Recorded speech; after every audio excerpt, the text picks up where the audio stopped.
Hey, my name is Elliot Harkavy. I'm the technology advisor of the Body Worn Camera Training and Technical Assistance Program. I've been in that role for almost 3 years. Prior to that, I spent 4 years with the Metropolitan Washington Council of Governments, coordinating across over 80 different law enforcement agencies in the national capital area.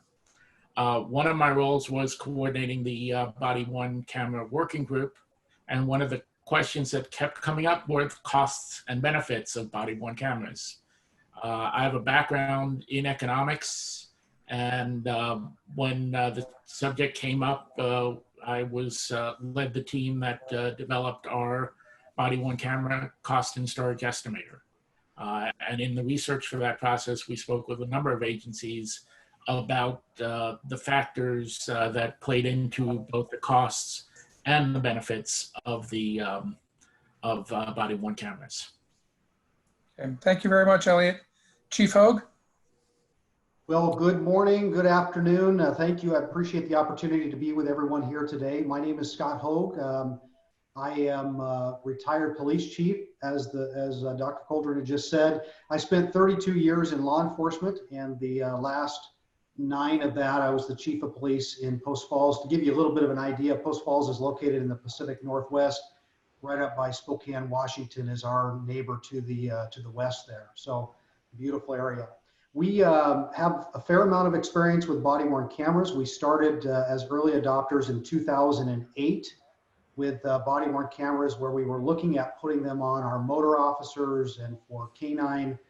And the chief at the time was looking for some technology that would accomplish that. And so we started with body-worn cameras back then. So we've learned a lot of things on how not to do things over the last period of time, but also a lot of things on how to do things and a lot of good best practices. So I look forward to sharing with you today. Thank you, Chief. Captain Jones?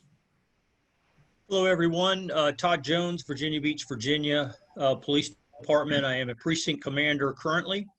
I've been with the agency 33 years. I was appointed to be the project manager for this thing called body-worn cameras back in 2014. We literally built our program from the ground up, which required an extensive amount of research and understanding of what we were getting into. So it was a slow, methodical process. And I think that this seminar talking about cost estimations and unknown expenses is very, very pertinent. So I look forward to sharing our experiences with you, and please don't hesitate to ask. Very well. Todd, thanks for joining us today. And Damon Moser, please. Thank you, Chip, and thank you everyone for attending.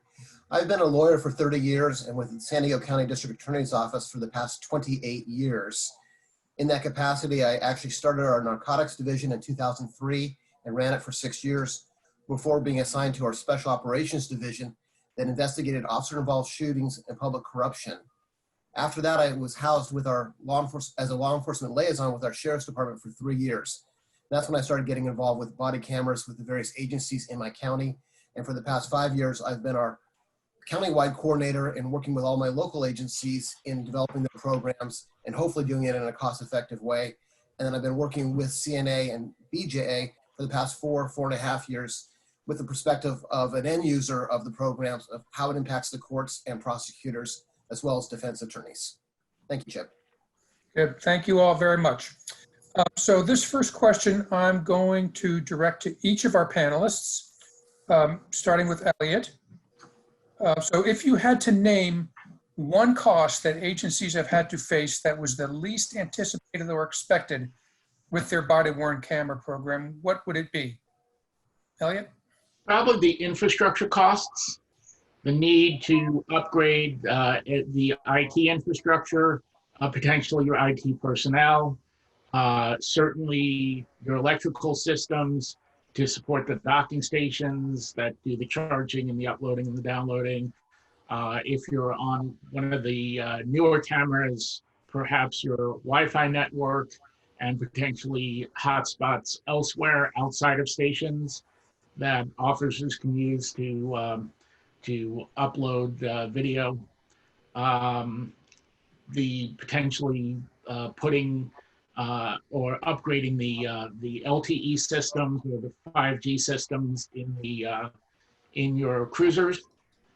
So all of those infrastructure costs that go along to being able to maintain the connectivity of the system. Great.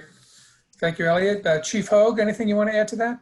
Yeah, I think there's two things that are tied for me. I'll touch on them real quickly. I think storage is something that we always talk about. When we first get these programs, we're wanting to know how long are we going to keep it? What are we going to keep? And so there's really sort of an unanticipated, I think, expense there. But I think the other one that a lot of people forget about, and we did in our agency, is the sustainability of the program. So, we got this grant and we've got these cameras installed and everyone's using them, and then version 2.0 comes out. And, in that 3-year mark or sometimes 5-year mark, now all of a sudden we've got to replace all of these cameras that we bought, all of the infrastructure. And so how do we pay for that down the road? And that was a real challenge for our organization is we got the grant dollars to get the program started, but then we had to think about funding that down the road. So that would be something I would encourage people to think about, is the storage, and then also how are we going to sustain this program as this equipment starts to wear? Yes, excellent point, Chief. Thank you. Todd, how about you? Anything to add? Those were some of our big ones, certainly, and I'll expand as we progress, but we ran into some licensing issues that might be vendor specific, but ensuring that enough people had access to the information, that crept up on us unexpectedly. Thank you. And Damon, I expect that you might have a different perspective on this.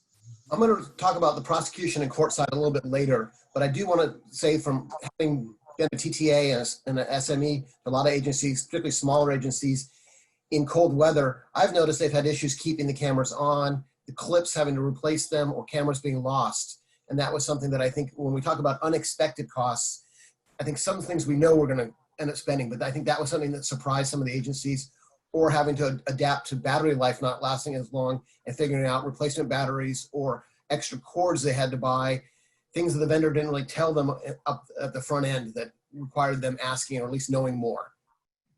Good. Thank all of you very much. I'm going to direct this next one to Chief Hogue. Chief, what should you know about how you develop your body-worn camera program, and how can pre-planning prevent cost overruns? Yeah, we had talked about this, is it better to buy a more expensive camera than a less expensive? And I don't recommend that people look at the expense of the camera. What we need to do is to properly plan for what does the agency need to accomplish. So what do we want the camera to do? What do we want the infrastructure to look like? We want ease of ownership. What does the support look like? So we want to make sure that we have all of the features that the agency wants.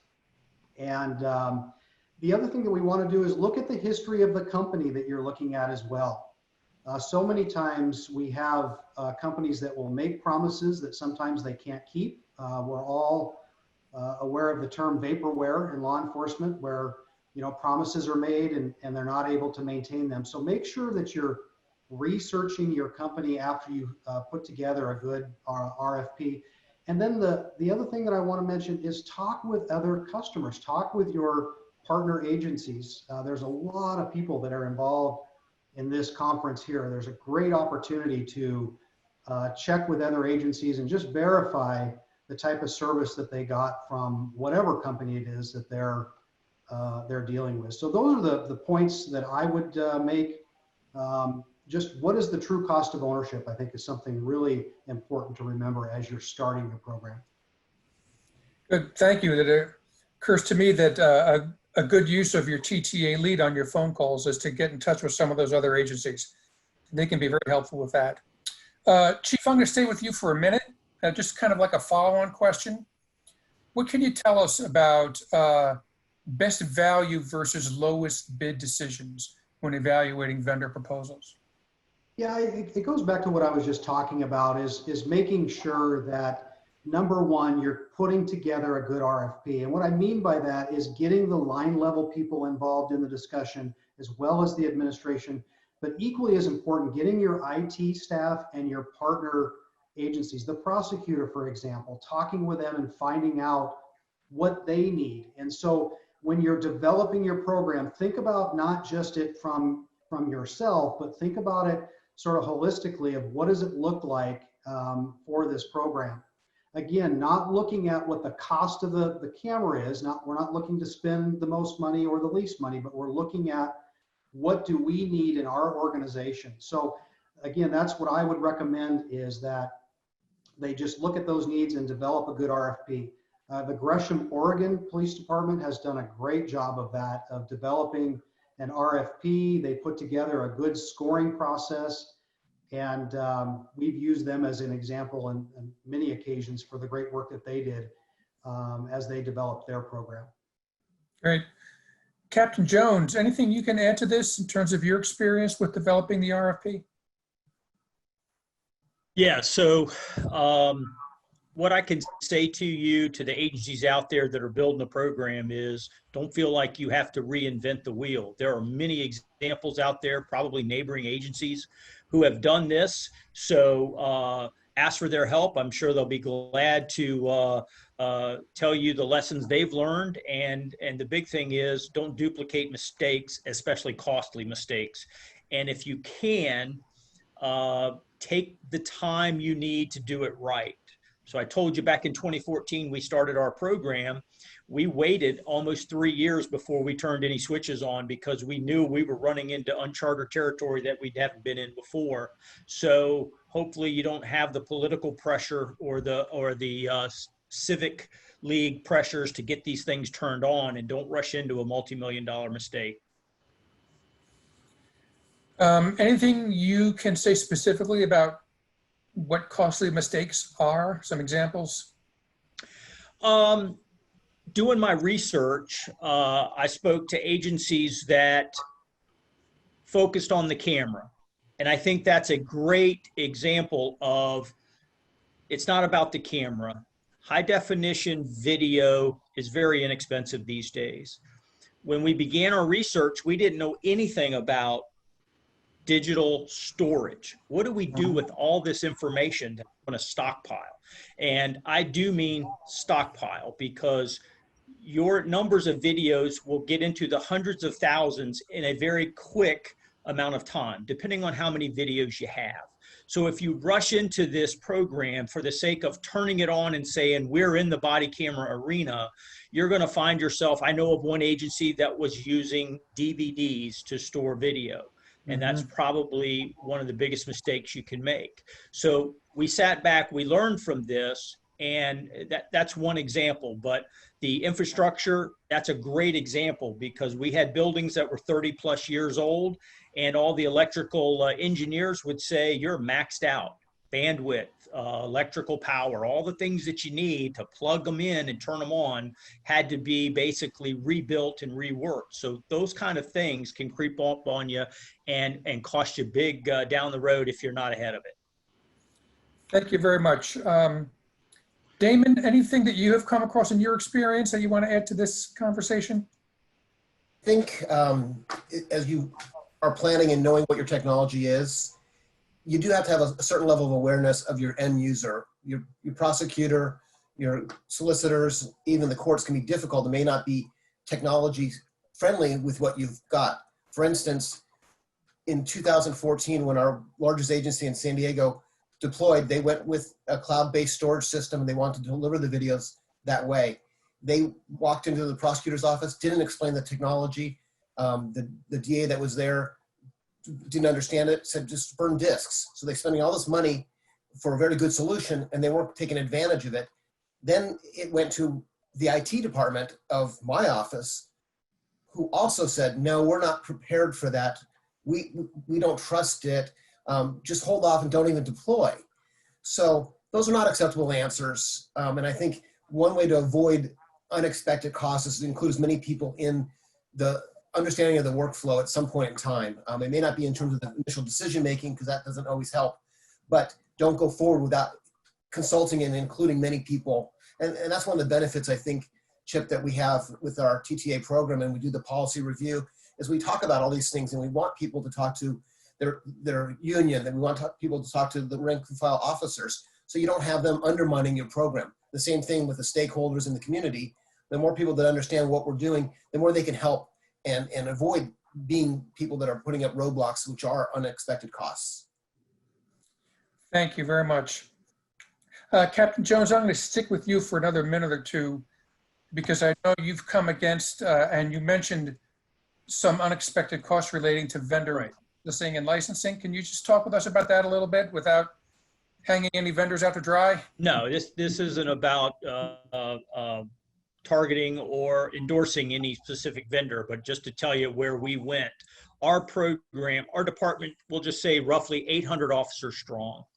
We knew going in, we wanted the patrol officers to have cameras. So that meant our detectives, people that are in administrative assignments or like community outreach assignments. We didn't feel like we wanted to outfit them initially. We wanted the patrol officers who are answering calls, making stops, and interacting with the public to be the ones to have cameras.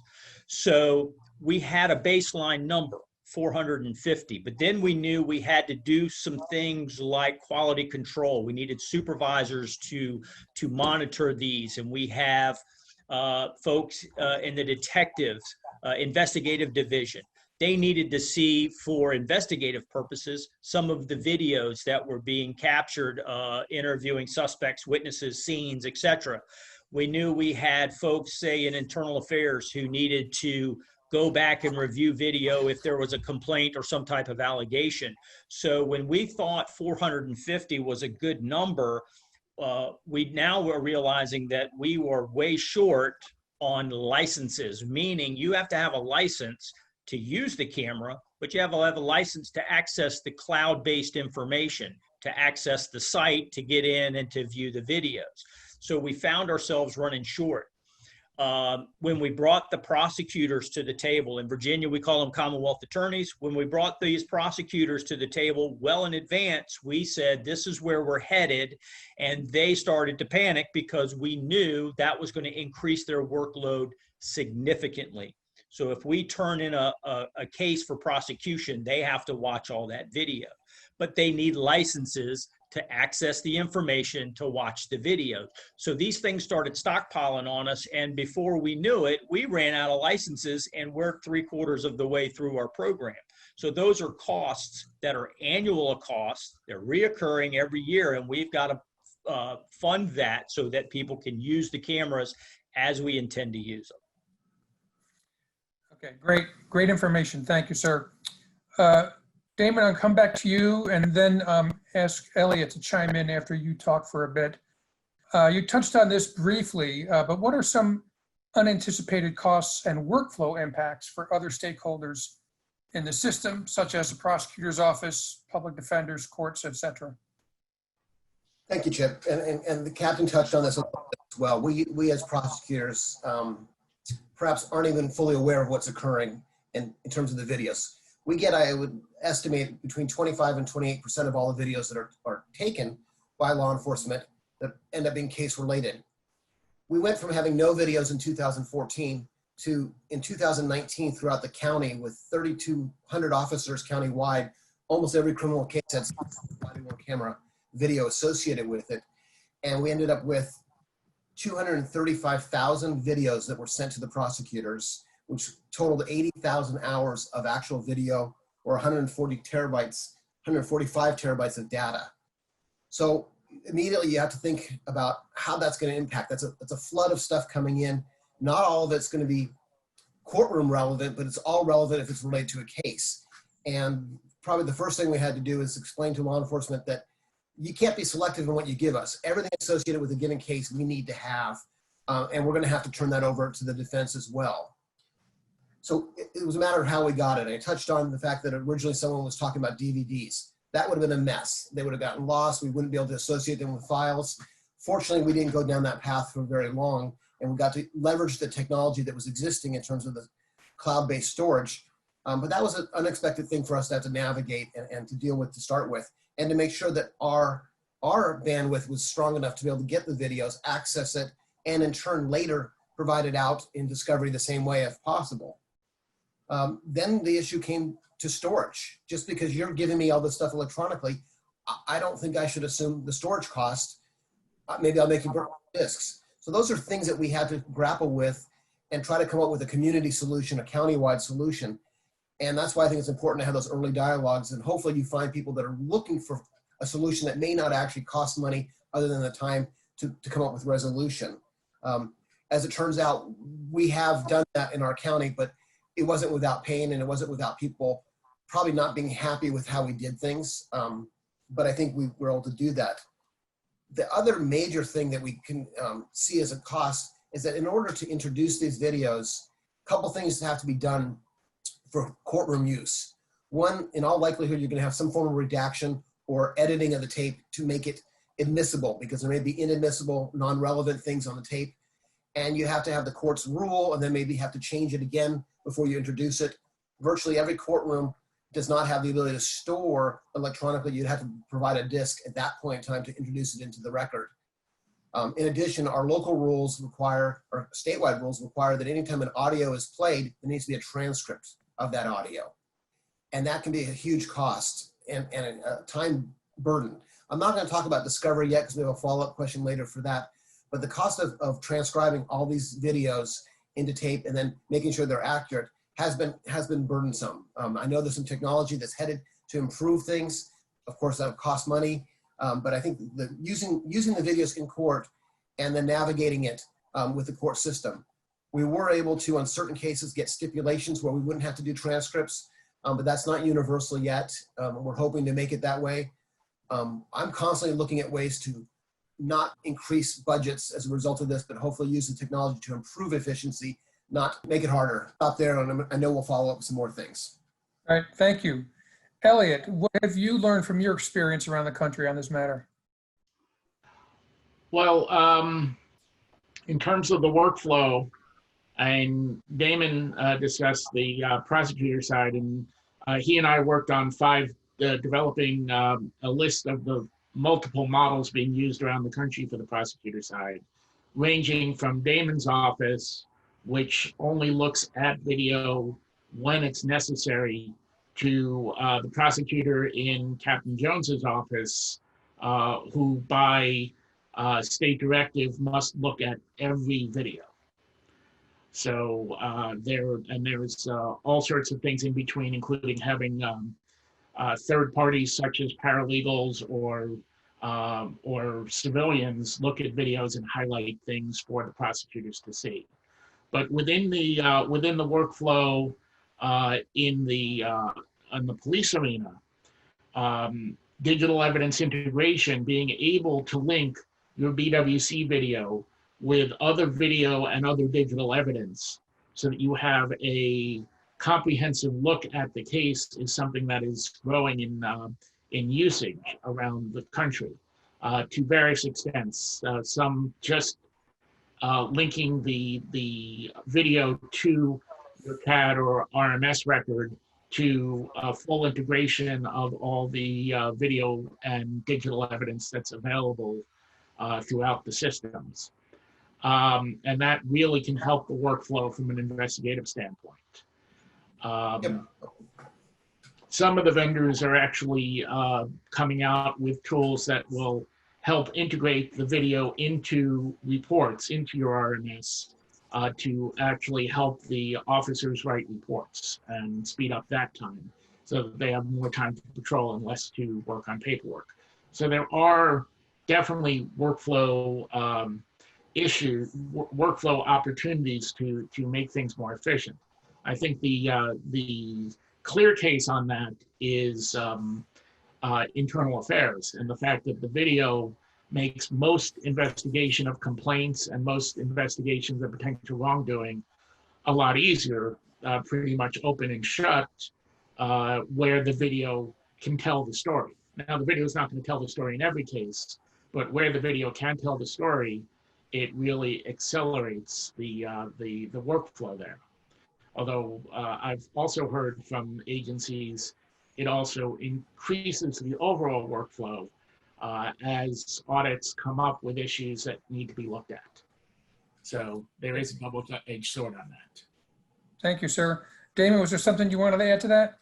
Just one little thing. As Captain Jones was talking about, there was reluctance from prosecutors, and I've seen when you have this technology, you're generally going to go to the elected or to one of the executive team, and it may be someone who's a little bit older, who's not as comfortable with technology. So be persistent. Maybe find somebody, as I like to say, walk around their offices, see somebody with 2 screens.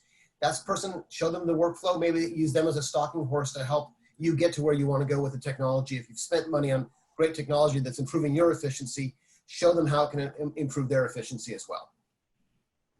Great, thank you very much. Captain Jones, I'm going to toss this question to you.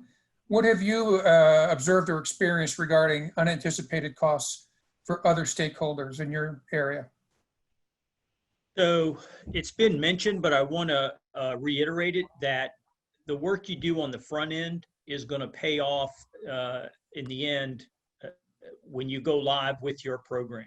So by that, I mean, identify all the stakeholders impacted. So part of this workflow that we're talking about, identify these folks and bring them to the table.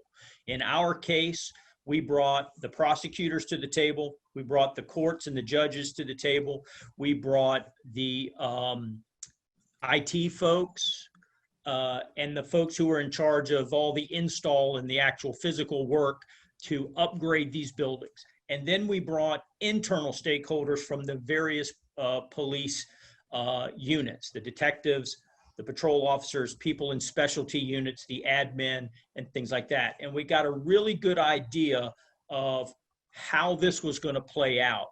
So while we did have unanticipated costs in the area of infrastructure and people, we had to bring a lot of people to the table. So 2 things come to mind. Number 1 is compliance. What is it in your policy? Because you can't have a program if you don't have a policy. What is it in your policy that says we are going to take measures to ensure quality control? Are you going to have a system in place? Do you have supervisors randomly viewing? That takes time away from the street, more added administrative time and cost. Do you have CALIA requirements that make sure that this policy, that this program is running the way it should be? So anything along those lines, you have to have. We had to, for the sake of Freedom of Information Act, what does that look like now before you have a body camera program? And what do you think it's going to look like afterwards? So our unit that administers the program, we say, that's our internal affairs folks, we had to hire 5 civilian employees just to handle the Freedom of Information requests. So we anticipated that because we did our homework on the front end and brought the right people to the table. And those folks are extremely busy with the thousands of requests we get every year. And then by law, we have to answer that request or at least reply to it within so many business days. So those are some examples right there. You've already heard about how the prosecutors can be overwhelmed now with digital information that they have to review. Our prosecutors hired somewhere in the neighborhood of 12 additional employees just to handle the extra workload from digital information for cases.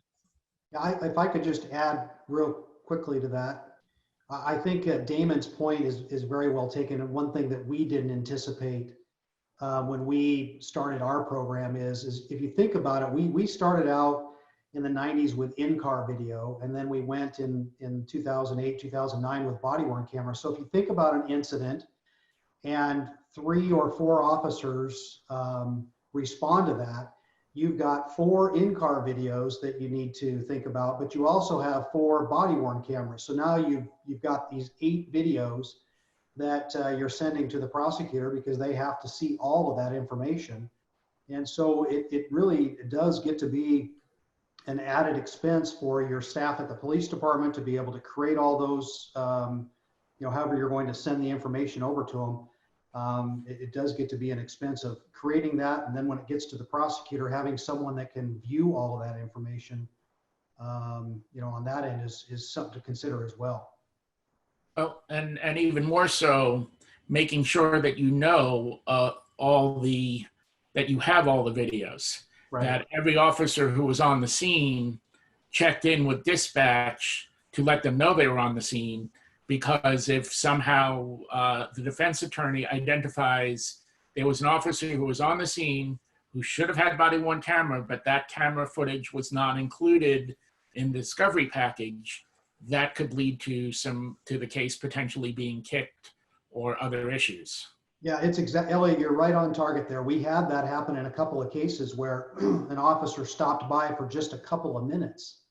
I didn't think that his video was worth even mentioning. It wasn't mentioned in a report, a fairly significant case. Well, come to find out that that video was important. There was some things said in that couple of minutes that were critical to the case. And so your point is very well taken, that you need to make sure that all of that video is documented and made available to the prosecutor.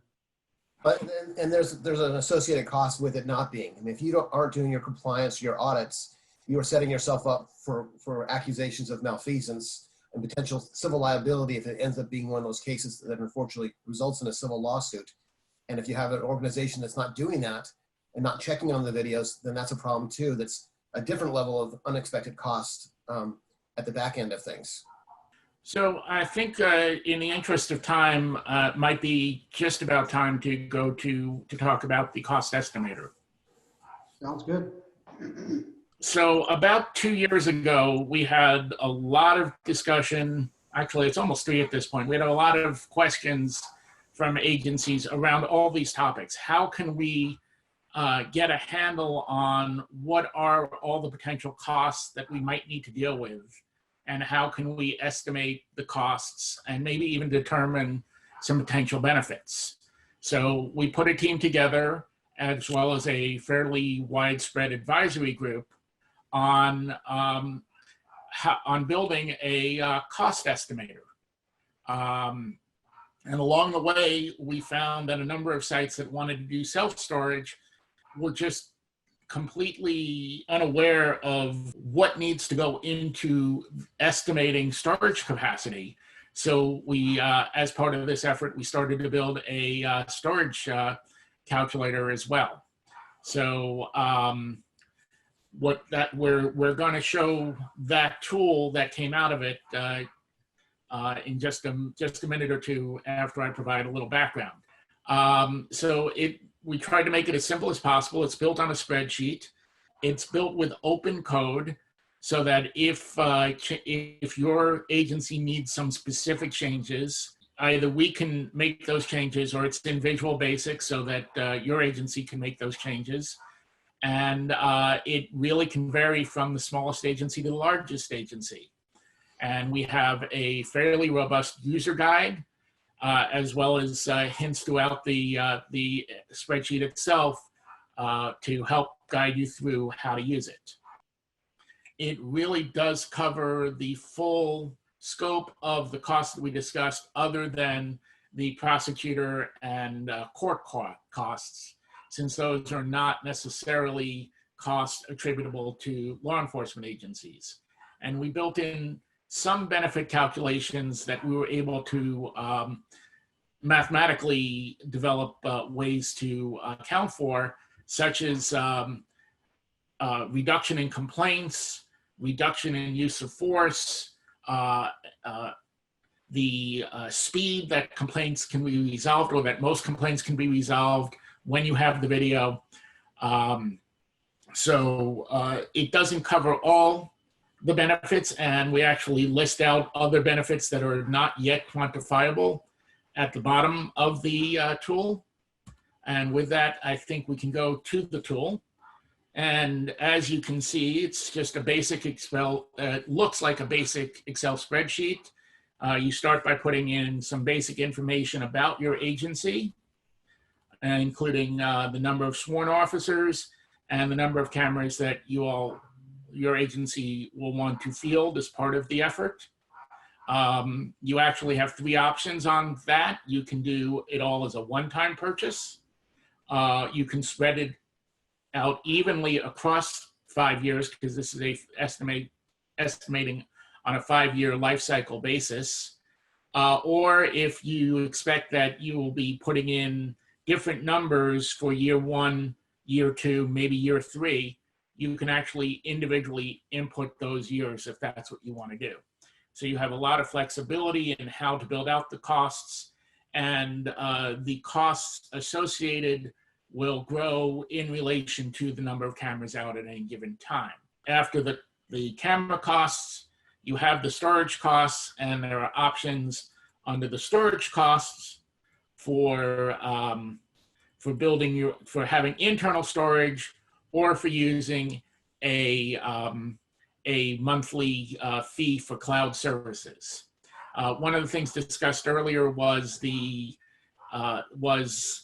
not being able to anticipate your storage costs and not being able to anticipate your upgrade costs. And one of the things that you can do with this tool is do some scenario building, because you actually get to build 3 scenarios at the same time, vendor 1, vendor 2, and vendor 3.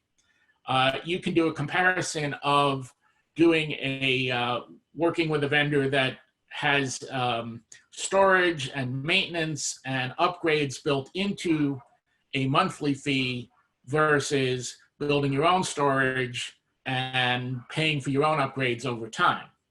And it may work out that one is better than the other. This would be a tool you can use to analyze that. In addition to storage costs, you have, there's peripheral equipment, spare cameras, camera mounts, auto initiation triggers, and some free fields to put in. And then the licensing fees as well. If there's other licenses that you want to include, that this would be the place to put them in. Maintenance costs, your IT infrastructure costs that we talked about earlier, the cost to build out your environment. Here's something that a number of agencies asked us to specifically put in, and it was raised earlier. Some prosecutors are going to request that they be handed CDs for each case versus using, if your system permits it, links to transmit the cases. So one thing that we specifically asked to put in was to be able to calculate the cost differential between using the links and the cost to burn those CDs. So that's this section here, the prosecution video transmission. And it starts out asking whether your system will allow it and whether your prosecutors will allow for using links instead of CDs. And if the answer to either of those is no, you can start to calculate the cost of burning CDs, and that could be used to help negotiate with your prosecutor on potential use of links.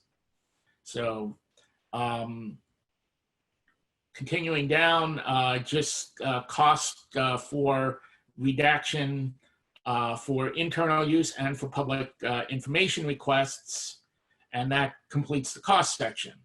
I mentioned earlier, we put in calculations for complaint reductions and use of force reductions and investigative cost reductions for those type of incidents. And we put in actually factors that you can use to estimate the impact. So we're not gonna, you can put in some figures and then assume a high estimate of we'll have a 20% reduction in complaints, a low estimate of just 5% reduction, a mid estimate of 10%, and see what those impacts are. And you can play with those numbers over time to run different scenarios of those potential impacts. Now, one other thing that I want to point out is funding sources. We all, almost everyone here attending this session is a recipient of a federal grant from BJA, but I've heard of agencies using other federal grants, such as the Department of Transportation, DWI checkpoint program. Many states have state grants, and there are a number of nonprofits that have funded BWC programs in their jurisdictions. Just about a month ago, I believe Kansas City, Missouri, a bunch of business groups and nonprofits in the city of Kansas City, Missouri, came forward and offered to fund body-worn cameras in that city. So you can look at all of these sources as potential funding in addition to your general operating funds and special appropriations from your local legislature. So at the bottom, next are the results of the cost calculations each year and over a 5-year, both total costs and net present values. And as well as the benefits. Again, looking at the high, the medium, and low estimates of potential benefits. And then we list some of those other benefits that are not yet quantifiable, such as any savings that may come from in-car video integration, investigative costs, officer wellness impacts, impacts on insurance costs, as well as the benefits of trust and perception and the benefits for training and development. So these are just reminders of other costs, other benefits that aren't quite quantifiable, but are certainly benefits of having a body-worn camera program. And with that, I will turn it back over to Chip. Thank you very much, Elliot. 2 other questions I'd like to pursue just briefly before we get to the questions. One, Damon, I know you have some information about costs associated with criminal case recovery and if those extend to misdemeanor cases as well.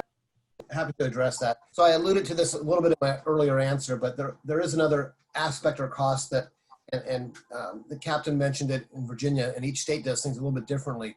But in getting all these videos, and I talked about 80,000 hours of videos, we as an office made the decision, and it took a while to get to that point, to be comfortable with that, to saying we can't view 80,000 hours of video. We won't be able to do it even if we try, and we don't have the resources to hire additional people.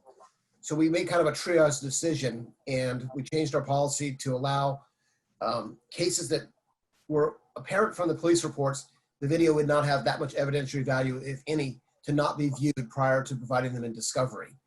And in order to protect anybody on the videos, we did have protective orders that we put out with the videos, so that way the defense couldn't disseminate that or provide confidential information to their clients. And actually our defense wanted that because they didn't want to have delays in getting the videos. If we were viewing them all, we couldn't get them out in discovery. So the cost associated with ingesting this much evidence is one thing. And with respect to whether it's a felony or misdemeanor, it hasn't really made that much of a difference because the nature of policing is they'll respond to a situation and it may end up being a misdemeanor because of changes in the law or other de-emphasis of certain crimes.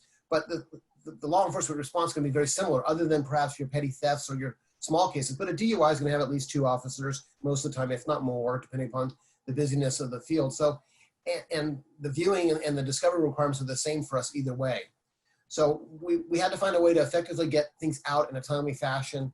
We chose to not view everything, and that means not redact things beforehand. But if you are going to redact, then you need to either understand that you're going to have costs associated with it, with respect to the amount of time, perhaps software, and this could be something where they may bring it back to the law enforcement partner. I've had some law enforcement agencies be asked to redact and not the prosecutors. We chose to redact ourselves and control what the evidence was going out there. But it varies, and it varies throughout different jurisdictions. There are some legal requirements that some jurisdictions I know have to redact personal identifying information of domestic violence victims. And that means they're going to have to view all those videos. One thing that we can do to reduce the cost, and that I like to have open dialogue and meet with law enforcement, is to explain how these things are costing us money or time. Maybe they could do certain things in terms of training to improve things. And that could be either marking the video where the confidential information might be. It might be waiting to the end to ask certain biographical information or safety questions, so that way it's easier to find and redact. Over time, the technology will get to the point where we can probably find things faster. But it's been a struggle. When we were watching one video at a time, that was a struggle. Some vendors now allow us to watch 4 at a time on the same incident. But it's, and the same struggle that I complain about, the public defenders, when asking for budgets, will ask for equal amount of people to view videos as the prosecutors have, claiming that they have to view every video. But again, I don't know if that's accurate. And so sometimes there's these costs that people are using the excuse of the videos to try to justify additional resources, or they just don't understand how the technology can be used in a way that doesn't have to be completely burdensome.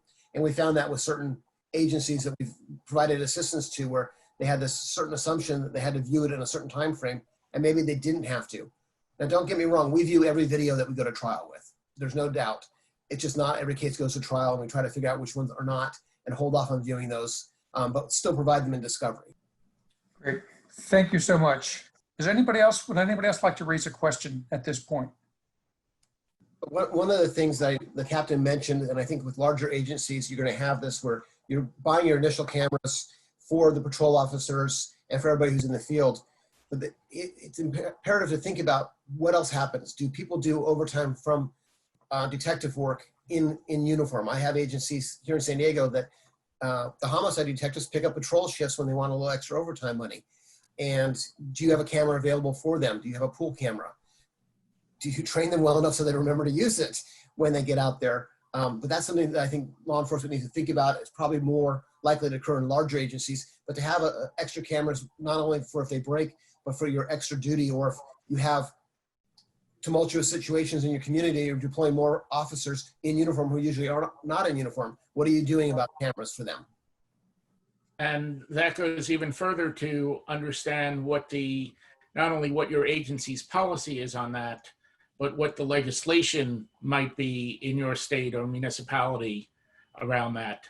There was a bill proposed in the Maryland legislature a year ago that I don't think passed, that would have required any officer in uniform, including when they are out, when they are on